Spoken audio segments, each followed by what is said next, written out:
Julius Malema, the CIC, the chief commander-in-chief of the economic freedom fighters, walking in there with his wife, and together with Godrich Gardi of the EFF.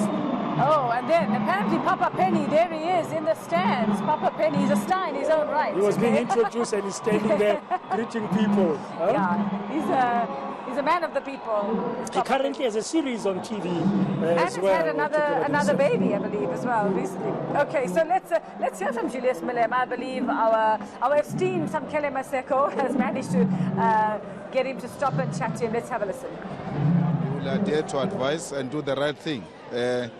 Today we hope that he's going to start calling people who are going to be ministers, and we hope he'll call the right people.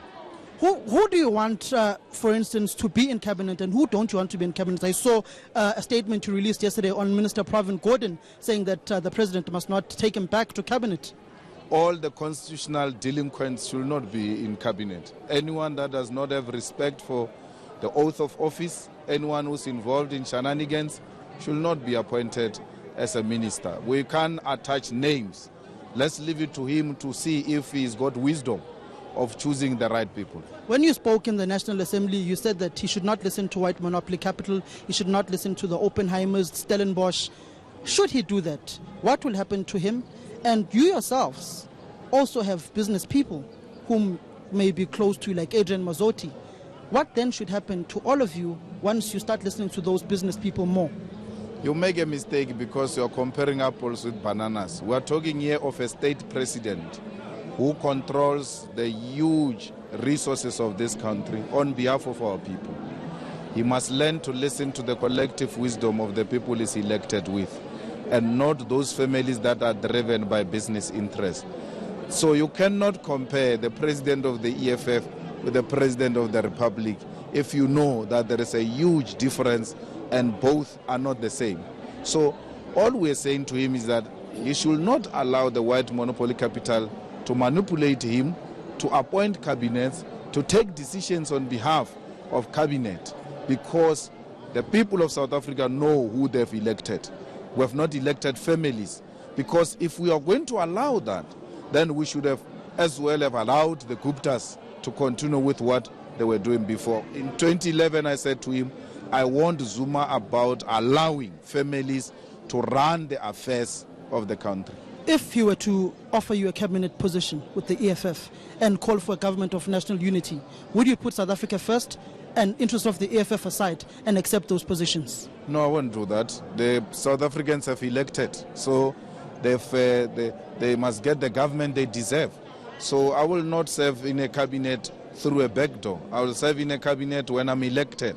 If I'm not elected, it means the people say you are not ready. So why should I come through a back door? I will not allow that. What message should he send to South Africans today once he's taken oath of office and addresses the nation? We need our land. We need jobs for our people.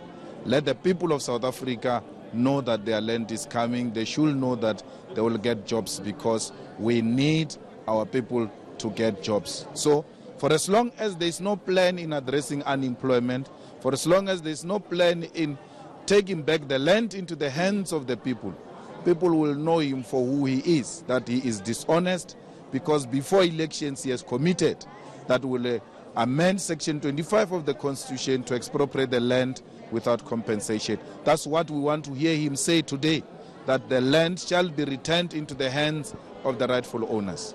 When you look at the 6th Parliament, are you happy with youth representation across all political parties? It looked like a very youthful parliament at some quarters of it when I looked at it on Wednesday when I was there. Are you happy with youth representation there? Yes, we've seen the emergence of young people.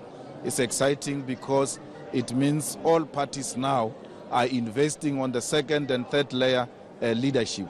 So we are happy that there are young people who are happy. We brought a fist must fall from our side, and we are going to fight to make sure that young people are included in parliament, in cabinet, because the youth represent the future. They don't make mistakes easily because they know they will still be here for the next 30 years, and they will be held accountable if they make mistakes now. Mr. Malema, can we see the same EFF this sixth administration as the last one, given that they even have the increased number of people now? You're going to see a more radical EFF, a more robust EFF, an EFF that doesn't easily compromise. The president and his cabinet should respect the constitution, should respect Chapter 9 institutions. They will not have enemies. Anyone that exists outside the constitution, outside Chapter 9 institution, that person thinks is above the law and will bring you down and make you to be under the law, not to be above the law. So respect the laws of South Africa, respect the courts of South Africa, respect Parliament. It's 17 minutes after 8 o'clock.